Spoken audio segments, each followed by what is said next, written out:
పరిశుద్ధమైన నామమునకు మహిమ కలుగునగాక. చేరి వచ్చిన దేవుని బిడ్డలందరికీ ప్రత్యేకమైనటువంటి వందనాలు తెలియపరుచుకుంటూ ఉన్నాను. చాలా సంతోషం. చక్కని సమయంలోనికి మనమందరమే వచ్చాం. లేఖన భాగములలో నుండి కొన్ని మాటలు మనం ధ్యానం చేద్దాం. పరిశుద్ధ గ్రంథము ఉన్నటువంటి వారందరూ తీర్చి చూసినట్లుగైతే ఆదికాండము 6వ అధ్యాయము 6వ వచనము మనం చదివినట్లుగైతే, తాను భూమి మీద నరులను చేసినందుకు యెహోవా సంతాపము నుండి తన హృదయములో నొచ్చుకొనెను. 7వ వచనాన్ని మనం చదువుదాం. అప్పుడు యెహోవా, నేను సృజించిన నరులతో కూడా జంతువులను, పురుగులను, ఆకాశ పక్షాదులను భూమి మీద నుండకుండా తుడిసివేయదును. ప్రియులారా, గమనించండి. దేవుడు భూమి మీద నివసిస్తున్నటువంటి మానవుడిని చూసినప్పుడు హృదయంలో బాధ కలిగింది, నొచ్చుకున్నాడు అని లేఖన భాగములు సెలవిస్తూ ఉన్నాయి. జంతువులను కలుగజేశాడు, పక్షులను కలుగజేశాడు, జలరాశులను కలుగజేశాడు. కానీ వాటిని చూసి దేవుడు బాధపడడం లేదు. కానీ నరులను చూసి తన రూపంలో సృష్టించుకున్నటువంటి నరులను చూసి బాధపడుతూ ఉన్నాడు. అంత బాధపడటానికి గల కారణం ఏంటి? దేవుని సన్నిధిలో ఉన్నటువంటి మనమందరినీ కూడా గమనించాల్సినటువంటి విషయం ఏంటంటే, ఈరోజు నన్ను చూసి దేవుడు బాధపడుతున్నాడా? హృదయములో నొచ్చుకుంటూ ఉన్నాడా? నన్ను చూసిన దేవుడు సంతోషిస్తూ ఉన్నాడా? దేవుని సన్నిధిలో ఉన్నటువంటి మనమందరినీ కూడా మనముగా పరిశీలన చేసుకోవాల్సినటువంటి విషయము. దేవుడు నరులను చూసి, భూమి మీద నివసిస్తున్నటువంటి మానవుడిని చూసి, వీరిని ఎందుకు కలుగజేశానా అని హృదయంలో బాధపడుతూ ఉన్నాడు, నొచ్చుకుంటూ ఉన్నాడు. ఒక్కొక్కసారి మనం గమనించినట్లుగైతే తల్లిదండ్రులు వీడిని కనకుండా బాగుండు, దీనిని కనకుండా బాగుండు. నిజమే ప్రియులరా, మనముగా ఆలోచించుకోవాల్సినటువంటి విషయము. ఎందుకు ఇంతగా దేవుడు బాధపడుతున్నాడు నరులను చూసి? దేవుడు ఎందుకు ఇంతగా నొచ్చుకుంటున్నాడు నరులను చూసి అని మనం గనక గమనించినట్లుగైతే పరిశుద్ధ గ్రంథమే మనకు సమాధానం ఇస్తుంది. 5వ వచనాన్ని మనం చూద్దాం. అక్కడ రాయబడినటువంటి మాట, నరుల చెడుతనము భూమి మీద గొప్పదనియు, వారి హృదయము యొక్క తలంపులలోనూ ఊహ అంతయు ఎల్లప్పుడూ కేవలము చెడ్డదనియు యెహోవా చూసి. దేవుడు ఏమి చూశాడు మానవుడులంటే? చెడుతనాన్ని చూశాడు. ప్రియులారా, దేవునికి ఇష్టము లేనటువంటి ఆ క్రియలను దేవుడు చూశాడు. దేవునికి వ్యతిరేకమైనటువంటి నడవడిక దేవుడు చూశాడు. వ్యతిరేకముగా నడుస్తున్నటువంటి ప్రజలను చూసి, వారిలో ఉన్నటువంటి చెడ్డ నడవడికను చూసి, వారిలో ఉన్నటువంటి శరీర కోరికలను చూసి, వారిలో ఉన్నటువంటి నేత్ర ఆశను చూసి, వారిలో ఉన్నటువంటి జీవపు డంబాన్ని చూసి, వారిలో ఉన్నటువంటి వ్యసనాన్ని చూసి, వారిలో ఉన్నటువంటి ఓర్వలేని తనాన్ని చూసి, దేవుడు వీరిని ఎందుకు కలుగజేశానా అని బాధపడుతూ ఉన్నాడంట. బాధపడినటువంటి దేవుడు మానవుడితో కూడా పక్షులను, జంతువులను, నీటిలో ఉండేటటువంటి జలరాశులను మొత్తాన్ని తుడిసివేయాలనుకున్నాడట. ప్రియులరా, ఏమి చూస్తూ ఉన్నాడు నీలో నాలో? దేవునికి ఇష్టము లేనటువంటి చెడుతనము ఒకటి ఉన్నదట. దేవునికి ఇష్టము లేనటువంటి నడవడిక ఉన్నది. దానిని చూశాడు. చూసిన దేవుడు బాధపడుతూ ఉన్నాడు. నిజమే, ఈరోజు చెడుతనము అనేటటువంటిది మానవుణ్ణి దేవునికి దూరం చేసేస్తుంది అన్నటువంటి సత్యము మానవుడు గ్రహించలేకపోతున్నాడు. మానవుడిలో ఉన్నటువంటి దేవునికి ఇష్టము లేనటువంటి క్రియలు, దేవుని ద్వారా వచ్చేటటువంటి నెమ్మదిని, సమాధానానికి దూరమైపోతుంది అన్నటువంటి సత్యాన్ని ప్రజలు గ్రహించలేకపోతున్నారు. చెడుతనమును గురించి బైబిల్ ఈ రీతిగా సెలవిస్తూ ఉంది. చెడుతనము చాలా ప్రమాదకరమైనటువంటిది. చెడుతనమును గురించి బైబిల్ ఈ రీతిగా సెలవిస్తూ ఉంది. ద్వితీయోపదేశ కాండములో 21వ అధ్యాయము 18వ వచనము నుండి మనం గమనించినట్లయితే 21వ అధ్యాయము 18వ వచనము నుండి, ఒకని కుమారుడు మొండివాడై తిరుగుబడి తండ్రి మాట గాని తల్లి మాట గాని వినక ఉండి వారు అతనిని శిక్షించిన తరువాతయును అతడు వారికి విధేయుడు కాకపోయిన ఎడల అతని తల్లిదండ్రులు అతన్ని పట్టుకొని ఊరి గవిని యొద్ద కూర్చున్న పెద్దల యొద్దకు అతన్ని తీసుకొని వచ్చి, మా కుమారుడైన వీడు మొండివాడై తిరగబడి ఉన్నాడు, మా మాట వినక తిండుబోతును త్రాగుబోతును ఆయనని ఊరి పెద్దలతో చెప్పవలెను. అప్పుడు ఊరి ప్రజలందరూ రాళ్లతో అతనిని సావగొట్టవలెను. అట్లు ఆ చెడుతనమును నీ మధ్య నుండి పరిహరించెదవు. అప్పుడు ఇశ్రాయేలందరూ విని భయపడుదురు. ప్రియులారా, చెడుతనమును చంపివేయాలి. చెడుతనము చాలా ప్రమాదకరమైనటువంటిది. చంపివేయాలి అని ఎందుకు అన్నాడంటే, మరలా తిరిగి బ్రతకదింది చనిపోయినప్పుడే. చెడుతనము నీలో చావనంత కాలము దేవుడికి బాధ కలుగుతూనే ఉంటుంది నిన్ను చూసినప్పుడల్లా. చెడుతనము నీలో సావనంత కాలము, వ్యసనము నీలో సావనంత కాలము, మత్సరము నీలో సావనంత కాలము, నేత్రాశ నీలో సావనంత కాలము, శరీరాశ నీలో సావనంత కాలము, దేవునికి ఇష్టము లేనటువంటి క్రియలు నీలో సావనంత కాలము దేవుడు నిన్ను చూసినప్పుడల్లా బాధపడుతూనే ఉంటాడు. దేవుడిని బాధ పెట్టేటటువంటి వ్యక్తిగా ఉంటావా, దేవుడిని సంతోష పెట్టేటటువంటి వ్యక్తిగా ఉంటావా? ఈరోజు ఒక నిర్ణయానికి రావాల్సినటువంటి వారమై ఉన్నాం. ప్రియులారా, గమనించండి, నీలో ఉన్నటువంటి చెడుతనమును చూసినప్పుడు దేవుడు బాధపడుతూ ఉన్నాడట. గమనించండి, చెడుతనము ఎప్పుడైతే మన నుండి దూరం అయిపోతుందో, ఎప్పుడైతే నిర్మూలమైపోతుందో, శాశ్వతముగా అది చచ్చిపోతుందో, దేవుడు మనల్ని చూసి సంతోషపడతాడట. ఈ చెడుతనము మనకు దూరమైనప్పుడు ఆశీర్వాదం మనకు దగ్గర అవుతుంది. చెడుతనం మనకు దూరమైనప్పుడు సమాధానం మనకు దగ్గర అవుతుంది. చెడుతనము దూరం అయిపోయినప్పుడు సంతోషం మనకు దగ్గర అవుతుంది. ప్రియులారా, గమనించండి, ఈరోజు సంతోషానికి, సమాధానానికి, ఆనందానికి, ఆశీర్వాదానికి మానవుడు దూరంగా బ్రతుకుతున్నాడు. కారణం ఏంటంటే చెడుతనమే. దేవునికి ఇష్టము లేనటువంటి నడవడిక. దీనికి మనం గనక గమనించినట్లుగైతే దేవుడు అంటున్నాడు, నీ చెడుతనము నీ ఆశీర్వాదాన్ని దూరం చేస్తుంది. చూడండి, బైబిల్లో నుంచి మరొక మాటను కూడా చూద్దాం. సమూయేలు 2వ గ్రంథము 12వ అధ్యాయము 9వ వచనాన్ని చూద్దాం. సమూయేలు 2వ గ్రంథము 12వ అధ్యాయము 9వ వచనము చూద్దాం. అక్కడ, నీవు యెహోవా మాట తునీకరించి ఆయన దృష్టికి చెడుతనము చేసితివేమి? హిత్యుడగు ఉరియాను కత్తి చేత సంపించి అతని భార్యను నీ భార్యగా ఉండునట్లుగా నీవు పట్టుకొని ఉన్నావు. అమ్మేనీయుల చేత నీవు అతన్ని సంపించితివి కదా. ఏం చేశాడు దావీదు అంటే, ఉరియా అనబడినటువంటి వ్యక్తి తన భార్యను దావీదు ఆశించాడట.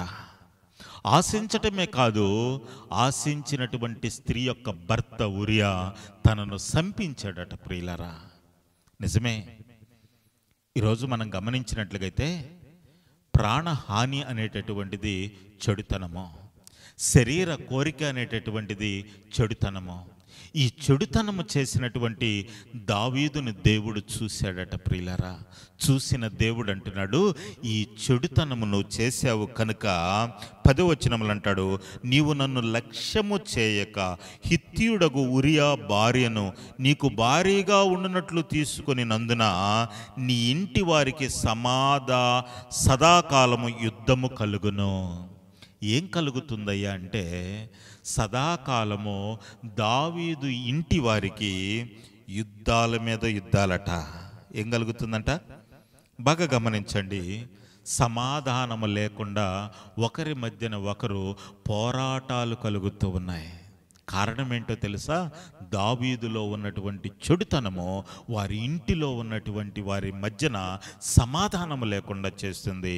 వారికి ఒకరికి పోరాటాలు, యుద్ధాలు కలుగజేస్తున్నాయి. దావీదులో ఉన్నటువంటి చెడుతనము వలన 11వ వచనములు అంటాడు, నా మాట ఆలకించుము, యెహోవానగు నేను సెలవిచ్చినదేమనగా నీ ఇంటి వారి మూలముగానే నేను నీకు అపాయం పుట్టించదను. దావీదులో ఉన్నటువంటి చెడుతనమును దేవుడు చూశాడు. దావీదుతో అంటున్నటువంటి మాట ఏంటంటే, నీ ఇంటి వారి మూలముగానే నీకు అపాయమును కలగజేస్తాను. ఎంత ప్రమాదకరమో చెడుతనం ఒక్కసారి ఆలోచన చేద్దాం. ప్రియులారా, గమనించండి. దేవునికి ఇష్టము లేనటువంటి క్రియలు, శరీర కోరికలు, నేత్రాశలు, జీవపు డంబాలు, వ్యసనాలు, మత్సరాలు ఏమైనా ఉన్నాయేమో దేవునికి ఇష్టమైనటువంటివి కావవి. శరీర కోరిక దావీదు అడుగులు వేశాడు, దేవునికి ఇష్టం లేదు. దావీదును చూసినటువంటి దేవుడు అంటున్నాడు, నీ ఇంట్లో వాళ్ళకి యుద్ధాలు కలగబోతున్నాయి. నీ ఇంట్లో వాళ్ళ ద్వారానే నీకు అపాయము కలగజేయబోతున్నాను. 11వ వచనంలో చివరి మాటలు కనుక చూసినట్లుగైతే, నీవు చూచుచూ ఉండగా నేను నీ భార్యలను తీసి నీ సేరు వారికి అప్పగించదనబ్బా. ఎంత ప్రమాదకరమైనటువంటి పరిస్థితి అండి. చెడుతనము చాలా ప్రమాదకరమైనటువంటి పరిస్థితి. ప్రియులారా, గమనించండి. దేవునికి ఇష్టము లేనటువంటి క్రియలు మనలో ఏమైనా ఉన్నాయేమో ఈరోజు మనం సరిచేసుకోవాల్సినటువంటి వారమై ఉన్నాం. ఆయన కోపాన్ని మనం పొందుకునేటటువంటి వారిగా ఉండకూడదు, కానీ ఆయన ఇచ్చే ఆశీర్వాదములు, సంతోషము, నెమ్మది మనం పొందుకునేటటువంటి వారిగా ఉండాలని లేఖన భాగములు సెలవిస్తూ ఉన్నాయి. చెడుతనమును గురించి బైబిల్ మరొక మాటను కూడా చెప్తుంది. కీర్తనల గ్రంథంలో మనం చూసినట్లుగైతే 55వ కీర్తన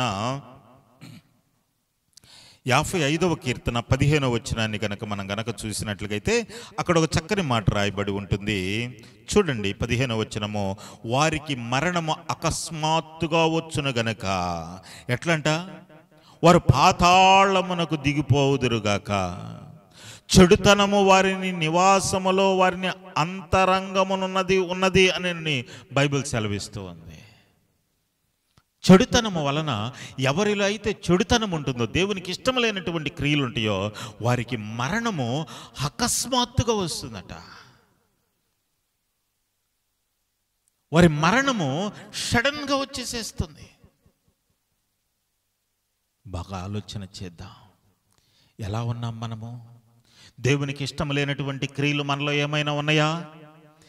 మనముగా పరీక్షించుకోవాల్సినటువంటి వారిగా ఉన్నాం. ప్రియులారా, గమనించండి.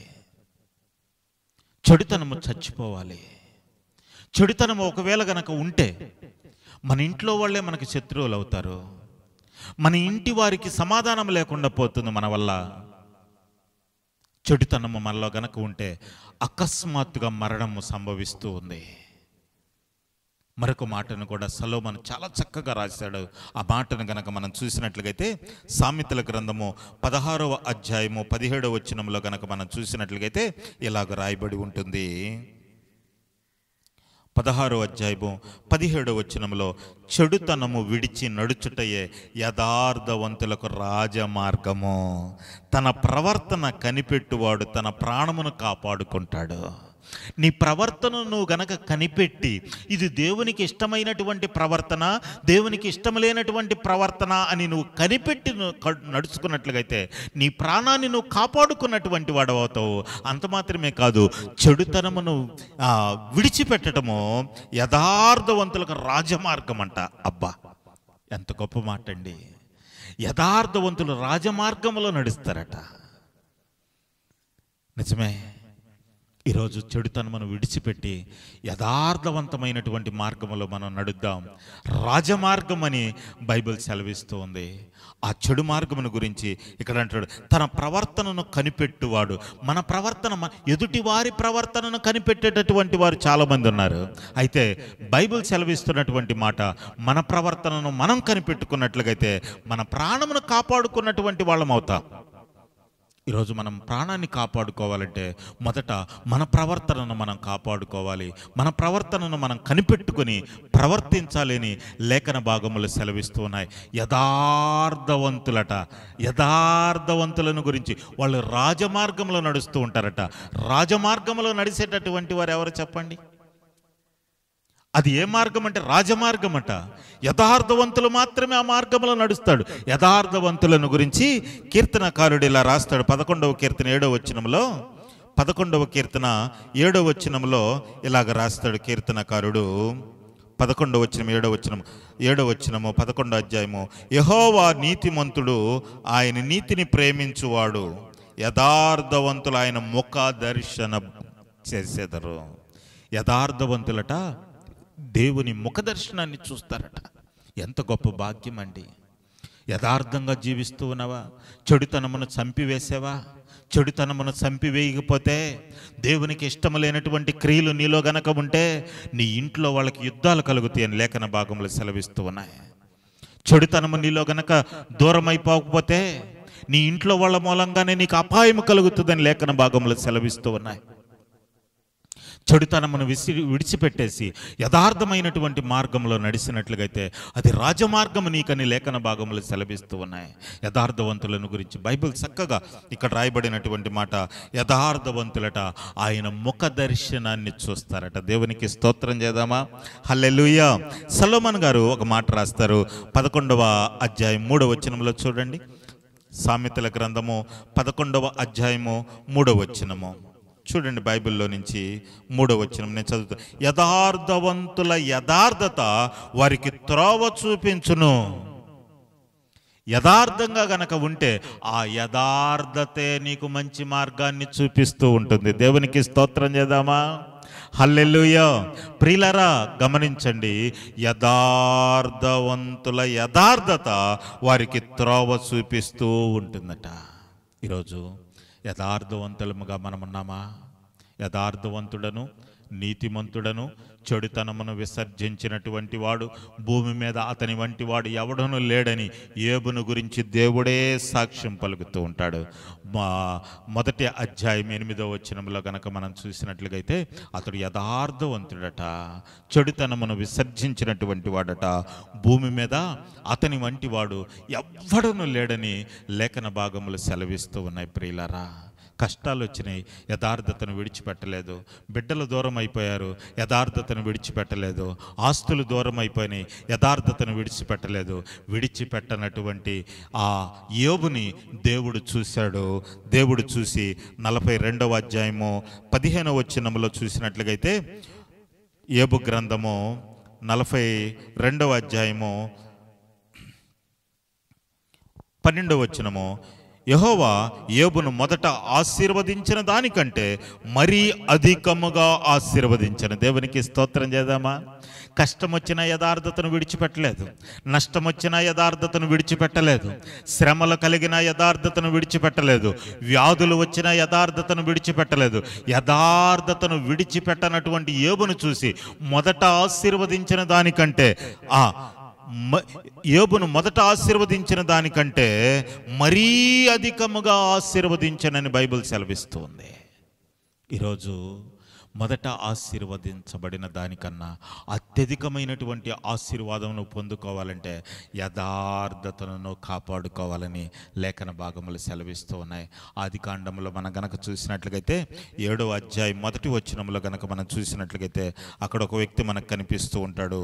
7వ అధ్యాయం 1వ వచనంలో, యెహోవా ఈ తరము వారిలో నీవే నా ఎదుట నీతిమంతుడు అయ్యుండుట చూసి తిని గనుక నీవును నీ ఇంటి వారిని ఓడలోనికి ప్రవేశించుడే. ఒక్కడవే కనిపిస్తున్నావు, నీతిమంతుడివి, యథార్థంగా కనిపిస్తూ ఉన్నా నా కంటికి. నీతిమంతుడివిగా నువ్వు ఒక్కడవే నాకు కనిపిస్తూ ఉన్నావు. అబ్బా, ఈరోజు నిన్ను చూస్తున్నాడు దేవుడు, నన్ను చూస్తున్నాడు. మనం ఎలా ఆగుపడుతున్నాం దేవునికి? యథార్థత మనలో ఉందా? నీతి మనలో ఉందా? చెడుతనమును మనం చంపివేసామా? దేవునికి ఇష్టం లేనటువంటి క్రియలు మనం నడవకుండా చూసుకుంటున్నామా? మన ప్రవర్తనను గురించి మనం పరిశీలన చేసుకుంటున్నామా? ఎదుటి వారి ప్రవర్తనను గురించి మనం పరిశీలన చేస్తున్నామా?